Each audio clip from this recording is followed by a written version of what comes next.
that my name is Gal and I'm Jewish, and we have had enough of Jew hatred. The live-action Snow White is finally here, but forget fairy tale magic and enchanted forests because the real story is unfolding off-screen and it's messier than the evil queen's dungeon. Gal Gadot and Rachel Zegler, the film's leading ladies, are at the center of a drama that's got the internet buzzing. But what sparked this real-life Hollywood feud? Believe it or not, it might just come down to a single Instagram post.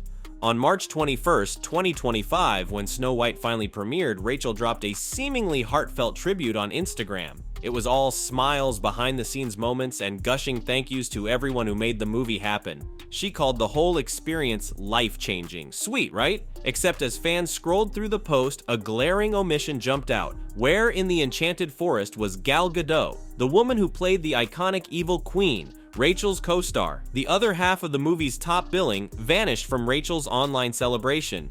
No tag, no mention, not even a blurry selfie from craft services. Suddenly, nobody cared about glass slippers or poisoned apples. The internet was dissecting this digital snub. Was it shade, a silent scream, or something way more complicated brewing beneath the surface? Very grateful. We're great. We're exhausted. Yeah, you are. It's messy. What are the and age loud. ranges? Zegler also faced blowback after posting Free Palestine. Gadot is from Israel and served in the Israeli army. Rachel Zegler's Instagram post was a masterclass in celebratory social media etiquette, polished, effusive, and seemingly inclusive. She waxed poetic about the arduous yet rewarding journey of filming, the profound personal growth experienced over 4 years on set, and the exceptional ensemble of individuals who contributed to the cinematic tapestry. 4 years immersed in a project of this scale in Hollywood years, that's practically an eternity, enough time to forge bonds that transcend mere professional courtesy. But as fans double-tapped their approval and navigated the carefully curated carousel of images, a discordant note resonated amidst the harmonious praise. The "Where's Gal?" chorus swelled in the comments section, transforming from gentle inquiries into insistent demands for answers. It wasn't merely a forgotten tag, a casual slip of the digital finger. It was a deliberate and conspicuous absence, a void that spoke volumes in the hyper-connected world of celebrity social media. For an actress sharing top billing, portraying such an iconic antagonist, Gal's vanishing act from Rachel's online narrative felt less like an unintentional oversight and more like a carefully curated exclusion. The digital detectives of the internet, armed with screenshots and speculation, launched into overdrive. Had a professional partnership devolved into personal animosity? Had simmering tensions on set finally boiled over into a public display of froideur? Theories proliferated with the speed of viral hashtags, transforming the initial buzz surrounding Snow White into a frenzied fascination with the unfolding off-screen drama. This wasn't just a minor social media misstep, it was a glaring red flag, a digital distress signal pointing towards a narrative far more compelling than any fairy tale romance. A tale of potential Hollywood friction simmering beneath the surface of manufactured smiles. We would see people not condemning Hamas, but celebrating, justifying, and cheering on a massacre of Jews. For those who dismiss the Instagram snub as a minor social media faux pas, a fleeting moment of digital forgetfulness, the deeper currents of speculation were about to pull them into far murkier waters. The rumor mill, that insatiable engine of Hollywood gossip, churned into high gear, and one theory emerged from the churning depths, eclipsing all others in its potential for explosive drama: politics. It turned out that Rachel Zegler and Gal Gadot occupied diametrically opposed positions on the fiercely contested geopolitical landscape of the Israel-Palestine conflict.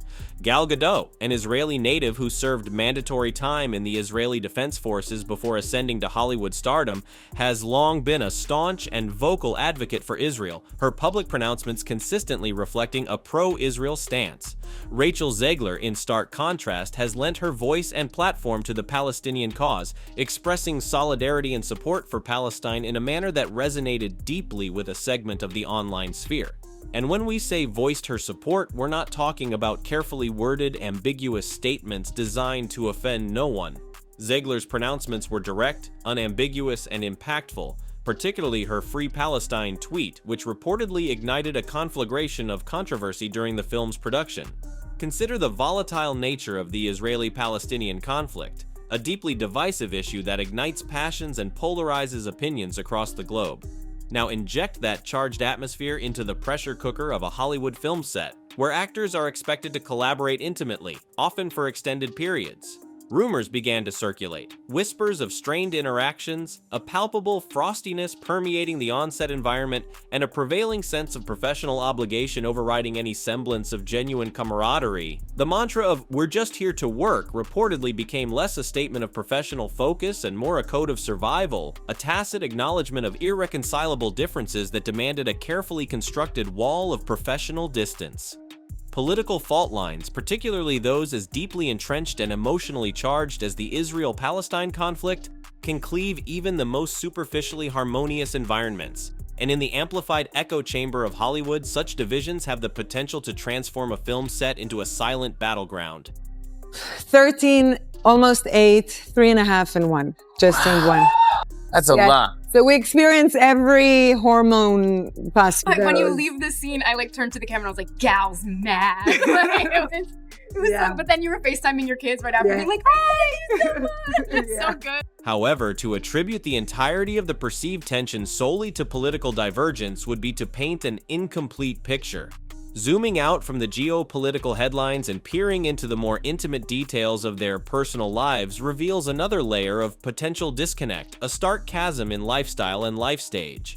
Gal Gadot, at 39 years of age, embodies the multifaceted identity of a seasoned Hollywood professional, a devoted mother of 4, and a woman comfortably ensconced in a long-term marriage having exchanged vows in 2008. She radiates an aura of grounded maturity, a settled domesticity interwoven with the demanding rhythms of her career. In contrast, Rachel Zegler, at a mere 23 years, stands at the nascent stages of superstardom, a rising supernova navigating the exhilarating yet often disorienting trajectory of burgeoning fame.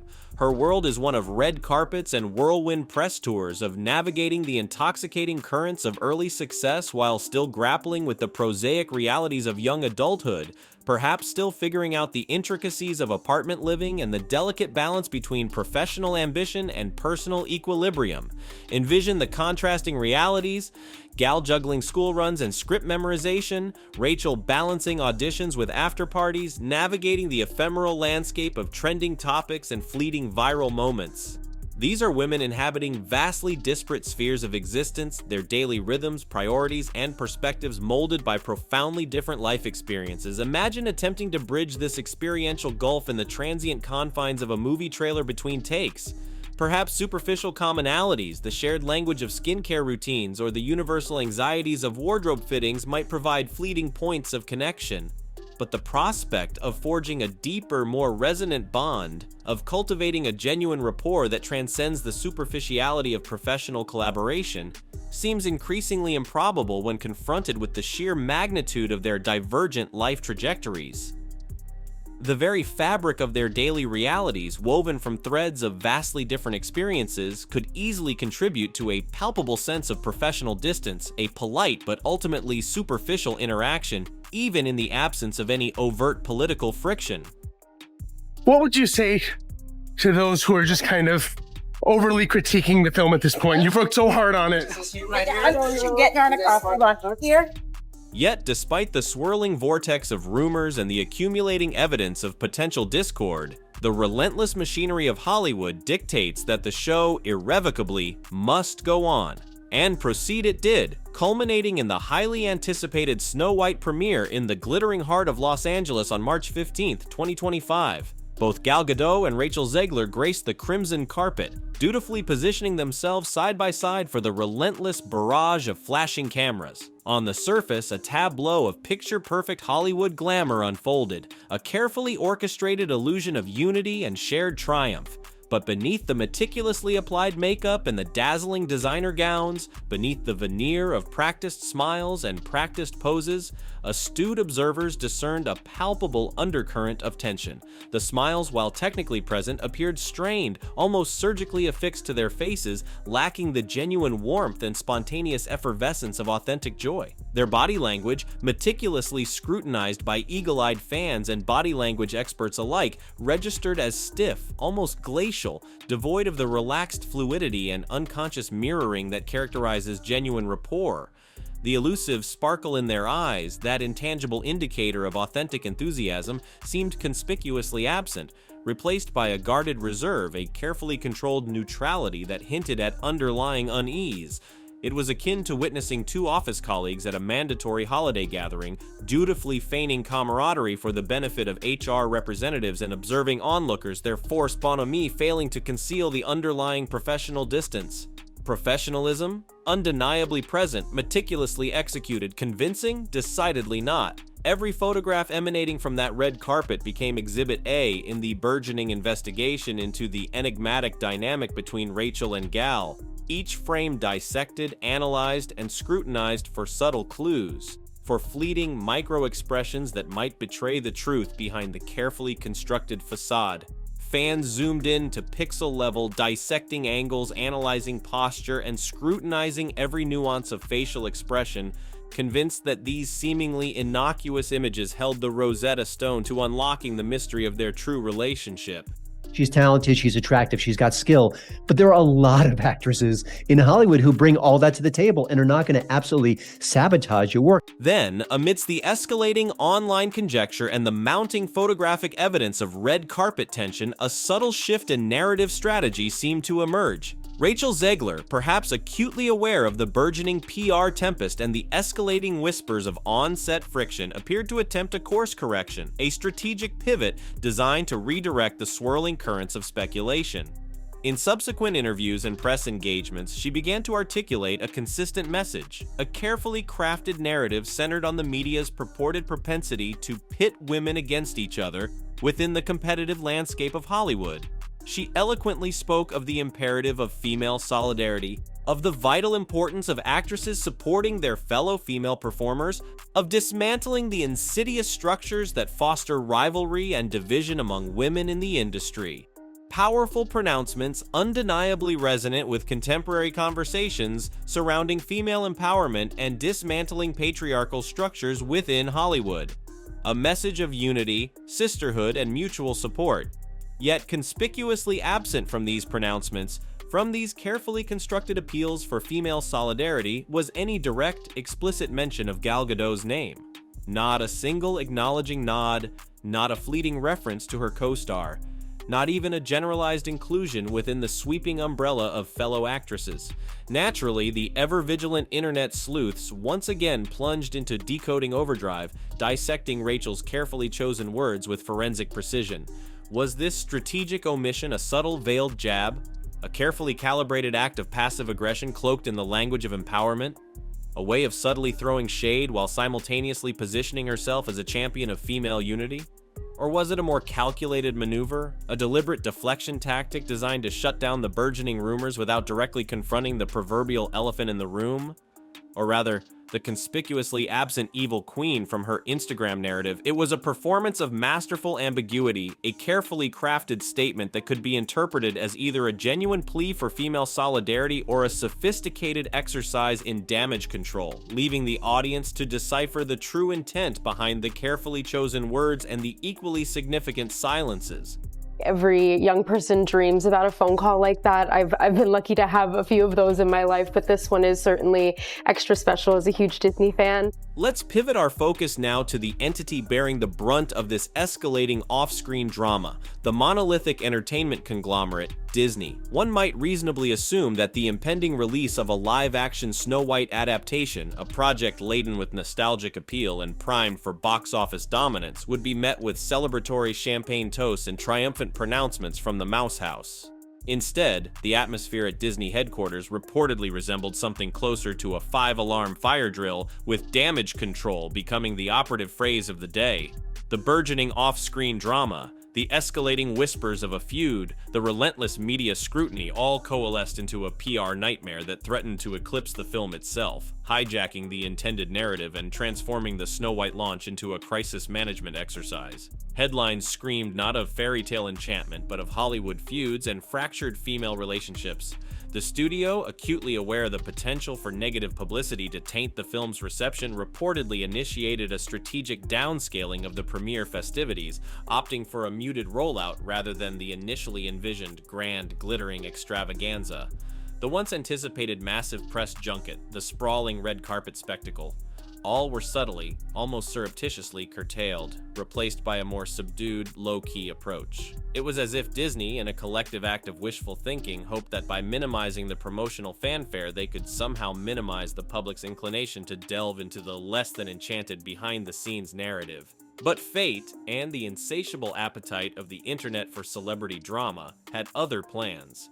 Compounding the Gal-Rachel imbroglio was the pre-existing casting controversy, a simmering undercurrent of debate that now threatened to amplify the studio's PR woes, transforming a potential box office triumph into a delicate balancing act between cinematic promotion and reputational preservation. Disney, aiming for storybook magic and guaranteed family entertainment, found themselves instead navigating the turbulent currents of soap opera-esque mayhem. Reason Snow White is called Snow White in this version of the film, because of course she is not white as snow, is because she and her family go through a snowstorm and survive the snowstorm, and so it's a mark of her resilience. That's why she's called Snow White. Because to fully comprehend the vortex of challenges swirling around this Snow White production, it's crucial to rewind the narrative clock and revisit the initial spark of controversy that predated even the Instagram silence, the casting backlash. Long before whispers of on-set friction and red carpet froideur began to circulate, Disney's selection of Rachel Zegler to embody the iconic Snow White had already ignited a firestorm of debate and divided opinions across the digital landscape in June of 2021 when Disney officially unveiled Zegler as their reimagined Snow White on paper. The choice appeared almost strategically perfect, a young, demonstrably talented actress possessing vocal cords seemingly pre-tuned for Disney musical numbers.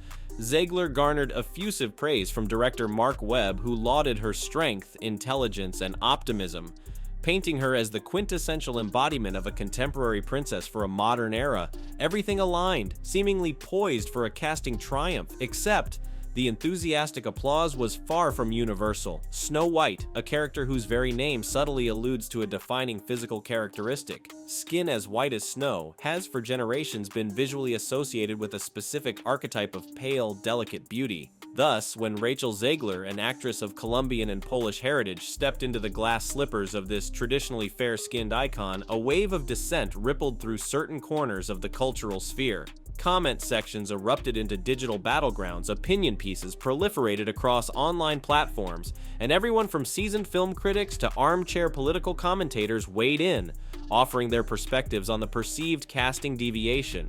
Conservative voices, spearheaded by figures like Ben Shapiro, launched impassioned critiques, arguing that casting a Latina actress as Snow White constituted a fundamental betrayal of the original fairy tale's intrinsic identity, a politically motivated erasure of established narrative norms. The digital debate raged, a fierce clash between proponents of representational casting and defenders of traditional fairy tale fidelity, each side passionately entrenched in their respective positions. It's the most emotional experience that a person can go through to know that what they're working on is something that has reached a generation of people. However, Rachel Zegler, far from retreating from the ensuing controversy, embraced the debate with remarkable poise and unwavering conviction. She didn't shy away from the criticisms. Instead, she strategically engaged with the discourse, transforming the backlash into a platform for championing representation and advocating for a more inclusive vision of fairy tale storytelling. She articulated with passion and eloquence the profound significance of seeing a Latina actress embody a traditionally white fairy tale princess, emphasizing the transformative power of representation for marginalized communities and underscoring the primacy of talent over adherence to outdated aesthetic norms. And Disney, in a move that signaled a clear strategic alignment with this progressive vision, didn't merely cast Zegler in the role, they undertook a fundamental reimagining of the Snow White narrative itself. In this contemporary iteration, Snow White's moniker is no longer a literal descriptor of her complexion, a superficial marker of physical appearance. Instead, her name becomes symbolic, recontextualized as a testament to her resilience, a badge of honor earned through surviving a near-fatal snowstorm in infancy, a profound shift in emphasis from beauty standards to inner strength. This 21st century Snow White isn't passively awaiting rescue by a charming prince. She actively dreams of leadership, of self-determination, of realizing her inherent potential beyond the confines of traditional fairy tale tropes. It was a bold, deliberate act of narrative reinvention, a conscious modernization of a centuries-old tale. Yet, predictably, this radical reimagining also elicited a divided response. Critics lamented what they perceived as a dilution of the story's essential essence, arguing that the symbolic weight of the Snow White descriptor held intrinsic narrative value and that Disney was succumbing to undue pressure to conform to woke sensibilities. Conversely, proponents hailed the changes as a beacon of progress, a necessary evolution of outdated narratives to reflect a more diverse and inclusive contemporary world. And caught in the crossfire of this cultural reevaluation stood Rachel Zegler, simply striving to fulfill her professional obligations, navigating the treacherous terrain of public opinion and cultural debate with grace and resilience. I just mean that it's no longer 1937, and we absolutely wrote a Snow White that is not going to be saved by the prince. She's not going to be saved by the prince, and she's not going to be dreaming about true love. She's dreaming about becoming the leader she knows she can be. Thus, the seemingly minor ripple of a missing Instagram tag expanded into a tidal wave of Hollywood drama, a spectacle that inadvertently illuminated the deeper tensions and transformative currents coursing through the entertainment industry and broader cultural landscape. The perceived feud between Gal Gadot and Rachel Zegler, regardless of its factual veracity, became a potent microcosm of larger industry debates, a concentrated reflection of the ongoing tug-of-war between entrenched tradition and the burgeoning demand for authentic representation, old narratives versus new interpretations, established archetypes versus evolving identities. Disney, through their casting choices and their narrative revisions for Snow White, demonstrably aligned themselves with a progressive trajectory, signaling a conscious commitment to inclusivity and modernization, even at the risk of alienating segments of their traditional audience. They undeniably ignited controversy, provoking passionate reactions on both sides of the cultural divide. But in doing so, they also undeniably ignited a vital conversation, forcing a critical reevaluation of long-held assumptions and prompting a necessary dialogue about the evolving role of fairy tales in a rapidly changing world. How many more iterations of the same pale-faced princess narratives can audiences consume before they begin to feel anachronistic, out of sync with the diverse realities of contemporary society? The off-screen drama surrounding Snow White may be messy, perhaps even manufactured to a degree, but it serves as a stark reflection of a very real cultural tug-of-war playing out not just in Hollywood, but across the broader spectrum of storytelling and cultural representation, a fundamental struggle to honor the narratives of the past while simultaneously forging a more inclusive, representative, and relevant future for the stories we tell ourselves and the worlds we create. And whether audiences ultimately embrace or reject this reimagined Snow White, one undeniable truth remains: it has unequivocally and perhaps indelibly gotten people talking.